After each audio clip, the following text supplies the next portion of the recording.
आज की कहानी है रहस्यमयी गुफा का रहस्य। एक बार एक छोटे से गांव में राजू और श्याम नाम के दो दोस्त थे।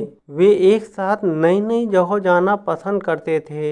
एक दिन उन्होंने जंगल के भीतर स्थित एक रहस्यमयी गुफा के बारे में एक कहानी सुनी। कहानी सुनते ही उनकी आंखों में इस प्राचीन रहस्यमयी गुफा के बारे में पता लगाने की इच्छा जाग उठी। उन्होंने कुछ खाना, पानी और एक टॉर्च लिया और गुफा ढूंढने के लिए निकल पड़े। गांव वालों ने उन्हें चेतावनी दी कि यह गुफा भूतिया और खतरनाक है, लेकिन राजू और श्याम कहाँ किसी की सुनने वाले थे।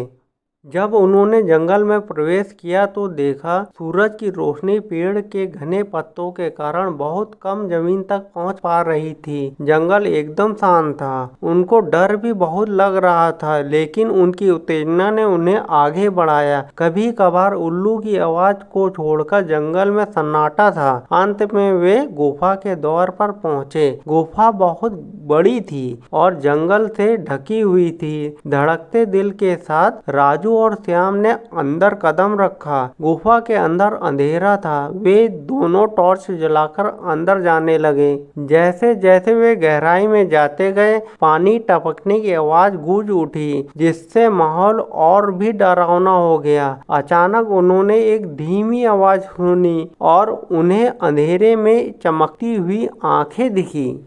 वह एक बिल्ली थी, लेकिन कोई साधारण बिल्ली नहीं थी। इसकी आंखें अलौकिक तीव्रता से चमक रही थी। बिल्ली घायल थी, इसलिए राजू और श्याम सावधानी से उसके पास पहुंचे। आश्चर्यजनक रूप से बिल्ली उनका पीछा करने लगी। गुफा की गहराई में जाने पर उन्होंने दीवारों पर अजीबोगरीब चित्र देखे, जो डरावने और रहस्यमय थे। उन्हें किसी की उपस्थिति महसूस हो रही थी। अचानक उनके सामने लंबे बालों वाली सफेद साड़ी में एक आत्मा प्रकट हुई। यह एक प्राचीन आत्मा थी जो सदियों से गुफा की रक्षा कर रही थी। आत्मा ने उन्हें बताया यह गुफा श्रापित है और बिल्ली उसी श्राप का शिकार थी।